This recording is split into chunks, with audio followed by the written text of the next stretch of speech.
सबको जय मसीह की। मैं पास्टर लालजी विश्वकर्मा। आइए आज दिन की नई शुरुआत के लिए सुबह की प्रार्थना हर एक के लिए करते हैं। प्रार्थना शुरू करने से पहले मैं वचन के माध्यम से हर एक से बातचीत करना चाहता हूँ। आइए वचन को देखते हैं। व्यवस्था विवरण अध्याय 7 वचन 9 से। व्यवस्था विवरण अध्याय 7 वचन 9 से। आइए देखते हैं। इसलिए जान रख कि तेरा परमेश्वर यहोवा ही परमेश्वर है। यह विश्वास योग्य ईश्वर है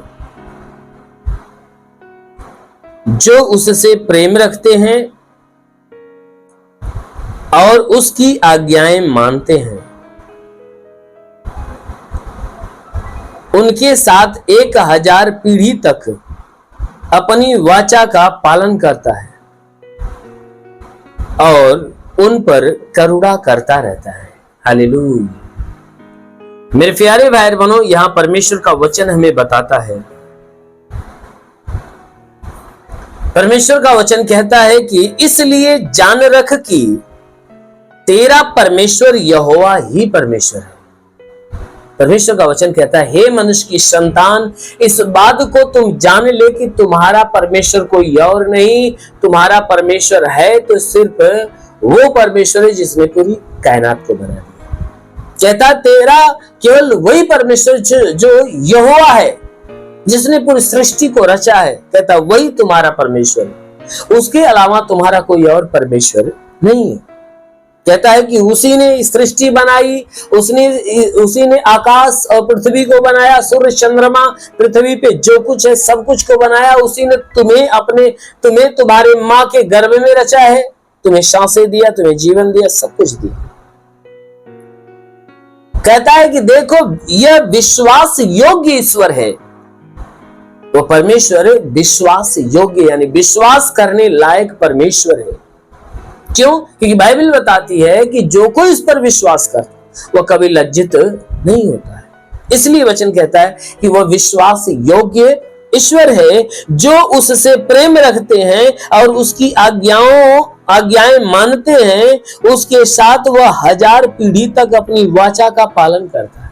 कहता है जितने लोग उस परमेश्वर से प्रेम करते हैं, कहता है जितने लोग उस परमेश्वर से प्रेम करते हैं और उस परमेश्वर की आज्ञाओं को मानते हैं, परमेश्वर क्या करता है, उन लोगों के साथ 1000 पीढ़ी तक अपनी वाचा का पालन करता है। कहता है कि उनके आने वाली हजारों पीढ़ियों के विषय में जो परमेश्वर ने वादा किया है, उन वादे को क्या करता है, पूरा करता है और उन लोगों के ऊपर अपना करुणा बरसाता रहता है। कहता है उन सभी लोगों के ऊपर वह करुणा बरसाता रहता है। किनके ऊपर?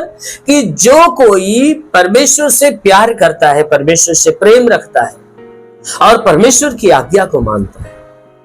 तो परमेश्वर ऐसे लोगों के लिए आने वाली 1000 पीढ़ियों के विषय में जो वादा किया है, परमेश्वर क्या करता है, उन सारी वादा को पूरा करता है और उन पीढ़ी दर पीढ़ी आने वाली संतानें हैं, उनके ऊपर अपनी करुणा बरसाता है। इसलिए मेरे प्यारे भाई बहन, बाइबल की वचन कहते हैं इस बात को जान लो कि तुम्हारा केवल परमेश्वर है तो वो है जिसने पूरी सृष्टि को बना दिया है। कहता वही एक परमेश्वर है, इकलौता परमेश्वर है जिसने तुम्हें रचा है, तुम्हें गढ़ा है, बनाया है और वही है जो विश्वास योग्य ईश्वर है। क्योंकि जब कोई व्यक्ति उसके ऊपर विश्वास रखता है, लज्जित नहीं होता, निराश नहीं होता, उदास नहीं होता। क्यों? क्योंकि परमेश्वर क्या करता है, उसके विश्वास के अनुसार उसके जीवन में प्रतिफल को देता है।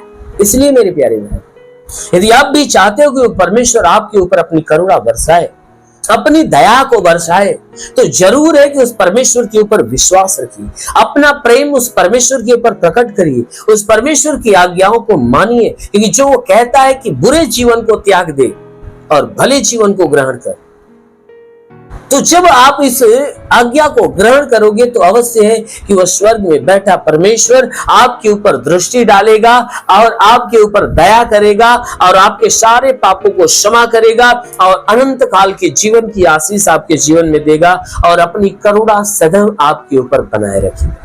आमीन, हालेलुया। इसलिए अपना प्रेम परमेश्वर के ऊपर प्रकट करें, अपना विश्वास उसके ऊपर लगाओ। जरूर है कि आप जीवन पाओगे। इसलिए आइए आंखों को बंद करिए, पूरे विश्वास से भर जाइए। मैं आप सभी के लिए प्रार्थना कर रहा हूँ। जरूर है कि इस प्रार्थना के द्वारा परमेश्वर पूरे दिन आपको सुरक्षित रखे।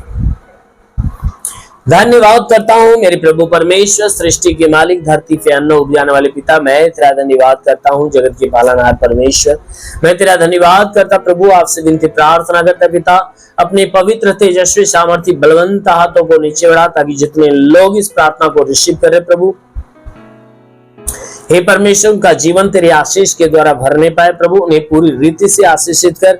हे परमेश्वर, जितने लोग प्रार्थना को सुन रहे प्रभु, उनके जीवन में बड़ा चमत्कार होने पाए। जो अपने जीवन में निराश है, उदास है, आज उनकी निराशा, उनकी उदासी समाप्त होने पाए। हे परमेश्वर, इनके जीवन में प्रभु एक अद्भुत आशीष, अद्भुत अनुग्रह होने पाए ताकि तेरे अनुग्रह के द्वारा ये जीवन पाए और बहुत आयत का जीवन पाए। हाँ मेरे महान परमेश्वर, मैं प्रार्थना करता पिता, हे परमेश्वर, इनके जीवन को तू अपने अनुग्रह से, अपने आशीष से भर दे प्रभु। क्योंकि वचन कहता है कि यदि तू परमेश्वर को शरण स्थान और धाम मान लिया, कोई भी पत्ती तुझको न पड़ेगी, ना ही कोई दुख तेरे ढेर निकट आएगा।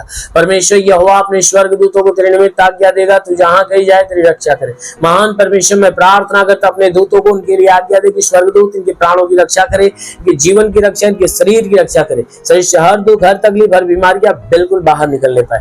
दुष्ट आत्मा निकले। मेरे महान परमेश्वर, मैं प्रार्थना करता ईश्वर राजा, तेरे नाम में इनके लिए तेरी सारी आशीष और तेरी सारी चंगाइयां मांगते। हे परमेश्वर, इनके संपूर्ण शरीर में तेरी अद्भुत आशीष उतरने पाए प्रभु। जितने बीमार व्यक्ति हैं, उनके शरीर की सारी बीमारियां जाने पाए। ओ परमेश्वर, इनके शरीर के हर एक अंग की बीमारियां भी नष्ट हो जाए। मेरे प्रभु, मैं प्रार्थना करता इनके जीवन के जितने रुके हुए अधूरे काम पूरे होने पाए। ओ प्रभु, मैं प्रार्थना करता हर लाइलाज बीमारियां इनके अंदर से निकल जाए, हर दर्द पीड़ाएं निकल जाए, हर प्रकार की समस्याएं नष्ट होने पाए। जिसके पास नौकरी नहीं प्रभु, नौकरी दे। जो गरीबी के श्राप में छुटकारा पाए, जो कर्ज में कर्जा अदा हो जाए, घर नहीं घर हो जाए, चलने का साधन नहीं चलने का साधन हो। जिसके पास रोजगार नहीं रोजगार मिले प्रभु, मैं विनती करता हूँ ये परमेश्वर, जो पढ़ाई लिखाई के मार्ग में उनकी पढ़ाई लिखाई के क्षेत्र पे आशीष देता कि पढ़ाई लिखाई में आगे बढ़े, जीवन का लक्ष्य पूरा करने पाए। ओ प्रभु, मैं प्रार्थना करता जिनके जिस शरीर में तंत्र मंत्र जादू टोने की शक्तियां बिल्कुल नष्ट होने पाए, हर शैतान की आत्मा इनका जीवन छोड़े निकल जाए। जिसके पास संतान नहीं है प्रभु यीशु के नाम से उनका गर्भ खुले और उनके गर्भ में संतान की उत्पत्ति होने पाए। मेरे महान परमेश्वर, में प्रार्थना करता जो सेवा करने वाला है, ये सेवकाई के क्षेत्र में आशीष दे ताकि उनकी सेवकाई बढ़े और उनके सेवकाई के क्षेत्र में प्रभु तेरी आत्मिक आशीष उतरने पाए। जो आत्मा में बलवंत होना चाहता है, जो आत्मा में बढ़ना चाहता है प्रभु, उनके लिए स्वर्ग खोल मेरे पिता और स्वर्ग की आशीष उनके जीवन में आने दे। ओ पवित्र आत्मा उन्हें छू ले, पवित्र आत्मा का स्पर्श हो जाए। ओ पवित्र आत्मा के जीवन में अपनी सामर्थ आने दे ताकि सब के सब आत्मा में भर जाए और आत्मा के उन्नति की तरफ बढ़ना चालू हो जाए। आत्मिक ज्ञान, बुद्धि, दान, वरदानों से परिपूर्ण होने पाए। हाँ मेरे महान परमेश्वर, में प्रार्थना करता पिता इनके संपूर्ण शरीर को अपने अनुग्रह से, अपने आशीष से भर दे। जीवन का क्षेत्र प्रभु तेरी आशीषों में भरने पाए। ओ प्रभु, मैं प्रार्थना करता हूँ पिता, इन्हें हर प्रकार के वरदानों से भर दे। इन्हें चंगाई, सुसमाचार, अद्भुत चिन्ह चमत्कार, इन्हें भविष्यवाणी के वरदान से भर दे, अन्य भाषा के वरदान से भर दे, इन्हें दर्शन के वरदान से भर दे। ओ प्रभु, मैं प्रार्थना करता हूं हर प्रकार के वरदानों से परिपूर्ण कर ताकि हे परमेश्वर तेरे ज्ञान, बुद्धि, दान, वरदानों में बढ़ते जाए। इनकी आत्मिक सेवा प्रभु तेरे अनुग्रह से बढ़ती जाए। मेरे प्रभु, मैं विनती करता हूं जितने बीमार व्यक्ति है, वो बीमार व्यक्ति प्रभु इस आशीष के द्वारा भी चंगे होने पाए। उनके जीवन में बड़ी ब्लेसिंग हो, बड़ी ब्लेसिंग हो, बड़ी ब्लेसिंग हो। हाँ मेरे महान पिता, प्रार्थना करते ईश्वर राजा तेरे नाम में सबके लिए तेरी आशीष और चंगाई मांगते हैं। आमेन। परमेश्वर हर एक को आशीष दे। God bless you. धन्यवाद।